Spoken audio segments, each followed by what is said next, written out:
सुमित हत्याकांड का 7वां दिन हो चुका है। परिवार बेहद दुखी है और जायज़ है। दुखी, आक्रोश, जितनी भी परेशानियां हैं, पहले अनिल विज जी का पुतला फूका, फिर हरियाणा के सीएम मनोहर लाल खट्टर का पुतला आज फूका, एडीजीपी साहब से मिले, तमाम अधिकारियों से समय समय पर मिलते रहते हैं। तो क्या नई बातें निकल के आई है? सामाजिक कार्यकर्ता कुलदीप बुकल जी हमारे साथ में हैं, सुमित के पापा जी हमारे साथ में हैं, परिवार हमारे साथ में है। तो बात करते हैं भाई साहब। बातें सभी को पता है, आज की जो नई बातें हैं निकल के आई है, बताया जाता है कि इंस्टाग्राम की चैटिंग का भी आज पता चला है।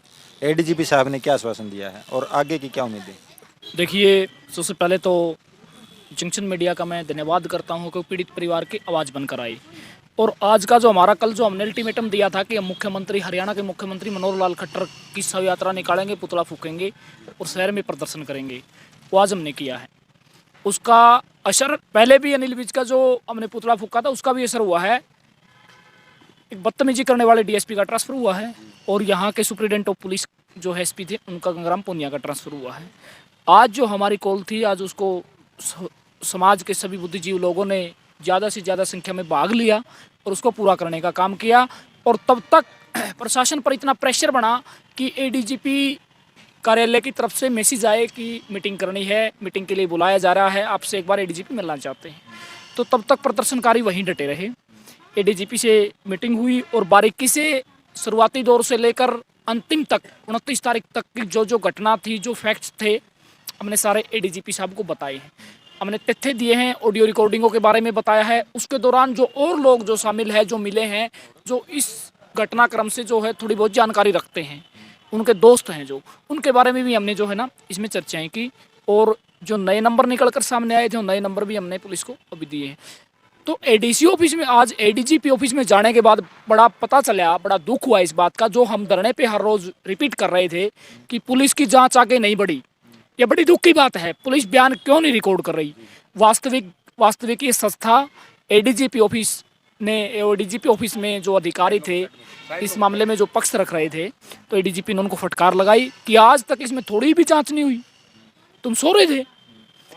मतलब वास्तविक में पुलिस जो है ना, पता नहीं किस दबाव में काम कर रही थी। जातिगत फैक्टर मानता हूँ मैं इसमें, श्योर है। तो आज एडीजीपी साहब ने हमें आश्वासन दिया है कि आप, भाई ये हमारे देश का दुर्भाग्य है कि जिस संविधान के कसम लेकर के अधिकारी बनते हैं और वो कसम खाते हैं कि हम संविधान के पालन करेंगे, इस देश के अंदर जातिवाद का देखे बिना न्याय करने का काम करेंगे, कानूनी कार्रवाई करने का काम करेंगे, लेकिन जब ऐसे मामले होते हैं तो कहीं ना कहीं वो कोई भी हो, चाहे वो किसी भी जाति कौम का अधिकारी हो, कहीं ना कहीं उनके अंदर जातिवादी की भावना देखने को मिलती है, जैसे कि भाई साहब ने इस मामले में भी बताया जी। तो उसके बाद बड़ा आश्वासन उन्होंने दिया है कि इसमें जो आप चाहेंगे वो जांच अधिकारी लगाएंगे। और जो इसमें पहले डीएसपी जांच कर रहे थे उनको जांच से हटा दिया गया है, क्योंकि अभी तक वो कोई तथ्य नहीं निकाल पाए, नहीं ले पाए। न किसी के उन्होंने बयान रिकॉर्ड किए, न गवाहों को बुलाया, न जो साक्ष्य परिवार के पास इलेक्ट्रॉनिक एविडेंस है, न उनको कलेक्ट करने का काम किया।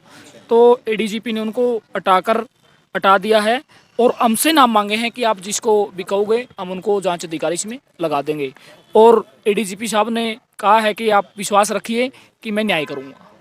तो फिर भी हमने सभी ने, एक जो हमारी कमेटी थी, हमने सभी ने बातचीत करके परिवार के सदस्यों के साथ, अन्य दलित सामाजिक संगठनों के जो अनुमाइंदे थे, सभी ने हमने बातचीत करके डिसीजन लिया कि हम डेड बॉडी को नहीं उठाएंगे तब तक हमें न्याय नहीं मिल जाता। तो आगे का भी हमने 3 दिन का प्रशासन को अल्टीमेटम दिया है कि 3 दिन तक प्रशासन ने अगर कोई कार्रवाई नहीं की तो हरियाणा प्रदेश के तमाम जितने ज़िले हैं, वहाँ से हमारी जो अम्बेडकर सभाएँ हैं, रविदास सभाएँ हैं, अन्य जो बहुजन समाज के संगठन है, तभी सभी से जो है ना संपर्क करके करनाल में हरियाणा प्रदेश के मुख्यमंत्री मनोहर लाल खट्टर के निवास स्थान का घेराव करने का काम करेंगे। भाई साहब भी सुमित के पिताजी हमारे साथ में हैं। सर, मैं सबसे पहले तो आपकी से माफ़ी चाहूँगा और स्वागत है आपका हमारे चैनल पे। क्या आज के जो आपने प्रदर्शन किया, एडीजीपी साहब से मुलाकात की, क्या लगता है आगे क्या कार्रवाई होने वाली? नहीं, मैं ये कह रहा हूँ कि एडीजीपी साहब हमने कुछ इशारा लगा है कि ये न्याय दिलाएंगे। हमने न्याय की उम्मीद है, ऐसा हमें लगता है कि एडीजीपी ऐसा नाराज़ और ऐसे नहीं करेंगे कि न्याय मिलेगा और ज़रूर दिलाएंगे, ऐसा हमें लगता है। हाँ जी। मतलब भाई एक परिवार के परिवार के अंदर एक उम्मीद है और बोल रहे हैं सुमित के पापा जी जो है कि हम जीत के नज़दीक हैं।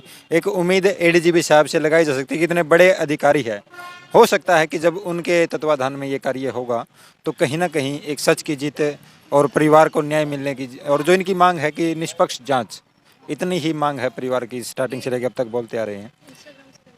सर आज जो नई बातें निकल के आ रही है कि इंस्टाग्राम की आईडी मिली है रितु की।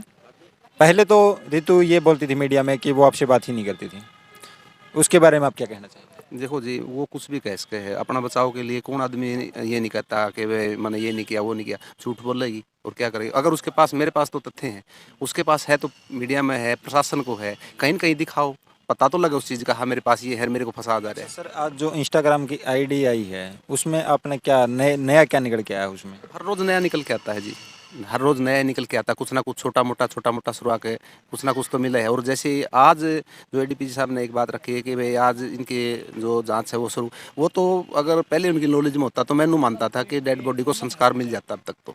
हाँ, उसकी अगर नॉलेज में अधिकारी, हम जो छोटे अधिकारी, उच्च अधिकारी को कभी ये चीज़ें बताई ही नहीं, जो आज मैंने उसको बताई है कि मैं पहली बार सुन रहा हूँ ये चीज़ें, उन्होंने ये बात रखी है। तो ये बड़ी शर्म की बात है कि छोटे अधिकारी जो ये थे, ये उनको बचाने में लगे हुए थे और अपनी जेब भरने में लगे हुए थे।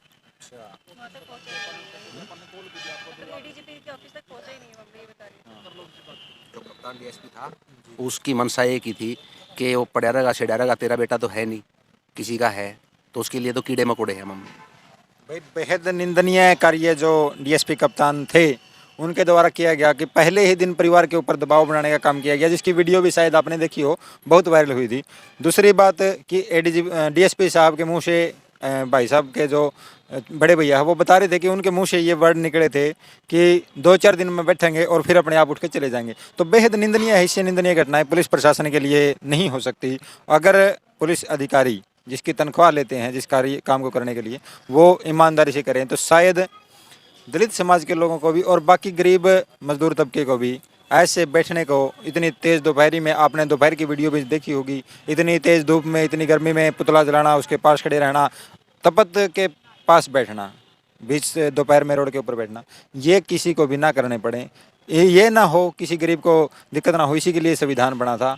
उस संविधान का अगर अच्छे से पालन हो तो हमारा देश बहुत तरक्की कर जाएगा। ऐसे छोटे मोटे केस के लेकर के जो इतनी बड़ी राजनीति खेली जाती है वो ना हो।